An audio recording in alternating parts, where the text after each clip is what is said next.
Yo, this is a motherfucker who needs no introduction. You are watching Breaking Records Radio. Gotcha. Yeah, it's interesting because, like, considering your relationship with Large Professor, and I guess Large's contribution to careers like Nas, for example, was there ever a conversation that Large Pro would end up bringing you out rather than Irv Gotti? Because it feels like Large Pro, at the very least at the time, was a bigger name and more kind of suitable fit for you at the time, but you eventually become associated so heavily with Irv, and your relationship with Irv Gotti and Irv Gotti bringing you out ends up really being kind of a defining moment of who you are. Was there a conversation for that to go the other way ever?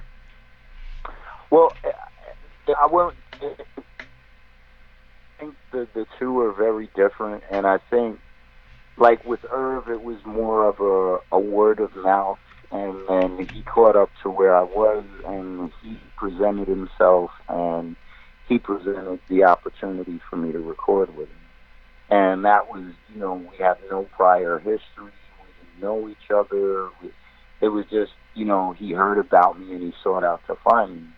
And with Large, it was completely different because I think, one, with him, it kind of like blew his mind that I went from DJing to rapping. Yeah. And I think in the beginning with that, he was kind of skeptical because he was kind of like, you're like really good at DJing.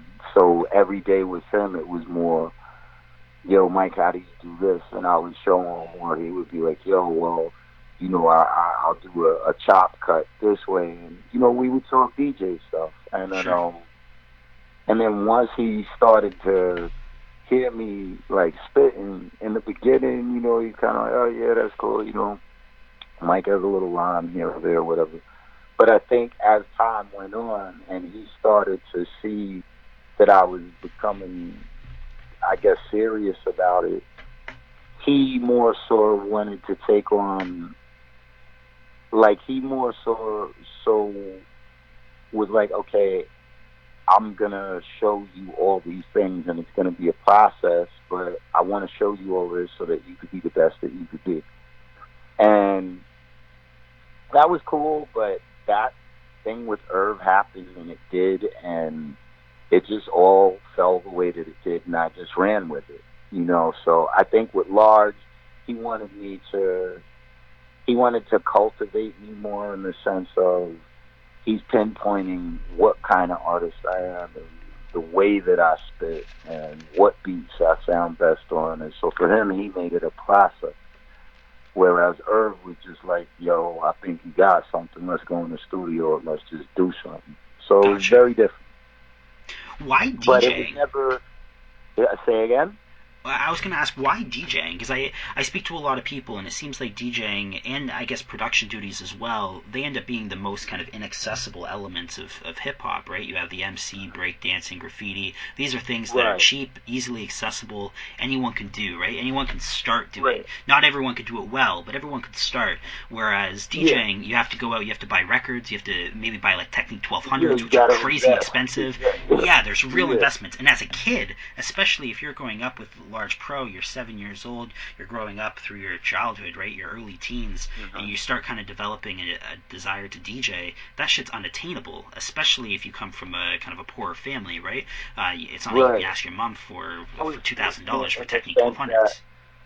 Yeah, and I was fortunate because, like, I was not rich by any shape, means at all. My family was like middle class, my armed services, and he was a cop, and my stepmom, my mom, she was a New York City school teacher, but they saw that we had an interest in it, meaning my brother and myself, and my parents went out and bought 4 turntables and 2 mixers and 2 amps, and we bugged out because we were like, yo, you didn't have to buy 4 turntables.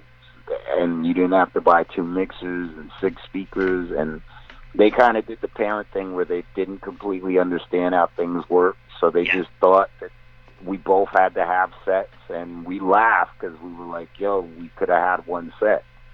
But, I was fortunate that they had, took it upon themselves to say, we see our kids have interest in something, let's give them something to start with. And then aside from that, like, you know, I was in school, bro. I was hustling. I was working. I was getting Social Security. So, like, I was like 17 running around average every day with at least 2,500 in my pocket. You know, Gotcha. so Yeah.